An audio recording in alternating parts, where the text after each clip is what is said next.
amigos do canal Redemptores Mater. Sejam muito bem-vindos. Se é a sua primeira vez aqui, sinta-se acolhido com um caloroso abraço. Estamos muito contentes em estarmos juntos com vocês todos. Convidamos a conhecerem as playlists do canal, pois todas as postagens são feitas com muito cuidado para cada um de nossos visitantes e membros. Pedimos que não esqueçam de se inscrever e de clicar o seu joinha. Hoje, dentro do tópico de liturgia da palavra, vamos falar sobre a segunda leitura. Nem sempre a missa tem uma segunda leitura. É o que acontece, por exemplo, nos dias de semana. Como já mencionamos quando falamos do panorama geral da liturgia da palavra, a segunda leitura é tirada, na maioria das vezes, das cartas de Paulo, mas também de outros apóstolos, e segue o ciclo de 3 anos, assim como o Evangelho, sendo semicontínua. As leituras podem nos revelar os ensinamentos morais e espirituais dos apóstolos e de Paulo. A primeira leitura, no tempo comum, culmina com o Evangelho, sendo o Salmo uma ponte entre ambos. A segunda leitura, ao contrário, segue um caminho independente, dando-nos instruções para a vida cristã. Na Quaresma, na Páscoa e no Natal, a segunda leitura também guarda relação temática com o Novo e o Antigo Testamento.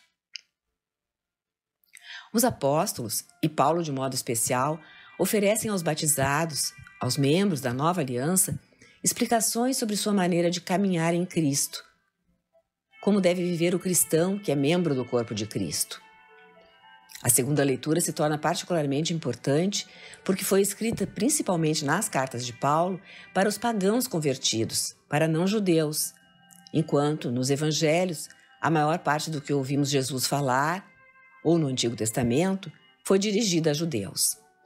Os gentios não conheciam a história de Israel ou não a conheciam bem, de modo que Paulo esclarece muito da pregação cristã para eles, mais minuciosamente.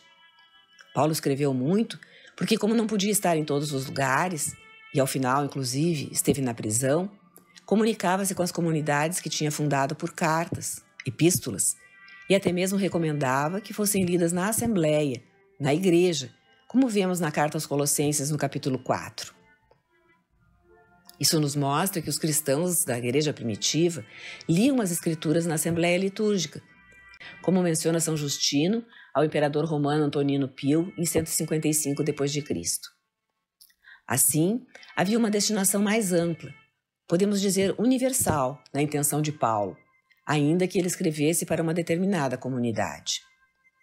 E suas cartas eram tidas como escritura do Novo Testamento, conforme lemos em 2 Pedro, capítulo 3, versículos 15 a 16, quando ele diz: Reconhecei que a longa paciência de nosso Senhor vos é salutar, como também vosso caríssimo irmão Paulo vos escreveu, segundo o dom de sabedoria que lhe foi dado. É o que ele faz em todas as suas cartas, nas quais fala nesses assuntos. Nelas há algumas passagens difíceis de entender, cujo sentido os espíritos ignorantes ou pouco fortalecidos deturpam para a sua própria ruína, como o fazem também com as demais escrituras.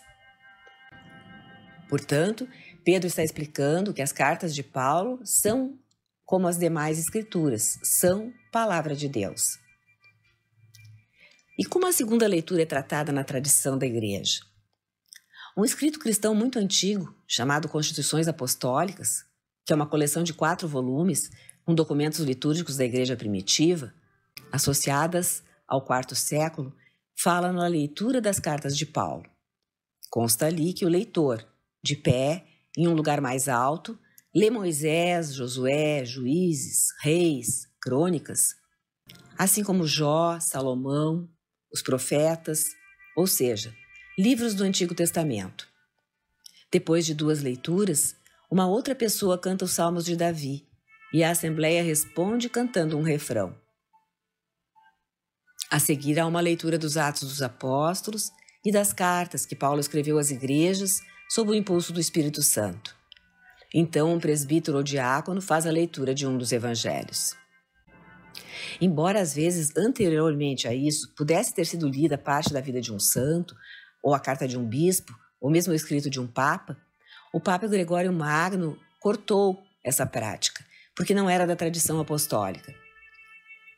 Estavam lendo, na ocasião, o seu comentário sobre o livro de Jó em alguma cidade. Ele soube e vetou, Somente a palavra de Deus deveria ser lida na liturgia da palavra. Aqueles livros considerados inspirados, que formaram o cânon da Bíblia. Por quê? Primeiro, por se tratar de palavra de Deus. Assim a Igreja age até hoje. Há centenas de documentos, como encíclicas de papas, cartas dos santos padres da Igreja, como Clemente, Inácio de Antioquia, as confissões de Santo Agostinho, a Suma Teológica de Santo Tomás de Aquino, escritos de grandes místicos, como Santa Teresa d'Ávila, mas nada disso pertence às leituras da mesa da palavra na missa. É o que a tradição ensinou desde os primeiros tempos. E já no segundo século, na descrição que vemos de Justino, antes mencionada, ele refere a leitura dos escritos dos apóstolos, além do Antigo Testamento e dos Evangelhos. E o que está acontecendo durante a segunda leitura? Objetivamente, é feita a leitura de uma carta de um apóstolo. Mas se trata de ouvir aquilo que os primeiros cristãos também escutavam. É como se os apóstolos nos falassem. Por exemplo, durante o tempo pascal, Pedro ou João estão pregando em Jerusalém. E também aqui, na igreja em que estamos sentados, em Porto Alegre, no Brasil. Estamos sendo evangelizados pelos apóstolos. Os primeiros 8 capítulos dos Atos dos Apóstolos são os que chamamos Atos de Pedro. É a igreja primitiva vivendo ali. E depois da conversão de Paulo, ele escreve para as igrejas que fundou. E nós o escutamos hoje nas nossas paróquias. É como se estivéssemos lá. O Papa Bento XVI dedicou um ano inteiro das suas audiências gerais, das quartas-feiras, ao estudo de São Paulo. E ele nos explica como muito cedo as cartas de Paulo entraram na liturgia, naquela estrutura profeta, apóstolo, evangelho, as 3 leituras da liturgia da palavra. Assim, o pensamento do apóstolo nutre espiritualmente os fiéis de cada época. Os apóstolos continuam a pregar ainda hoje, como afirma Bento XVI.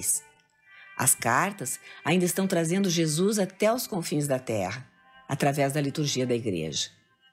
Nesse sentido, Paulo ainda é o apóstolo das nações gentias, como são todos os povos que foram alcançados pelo Evangelho e não eram formados por judeus.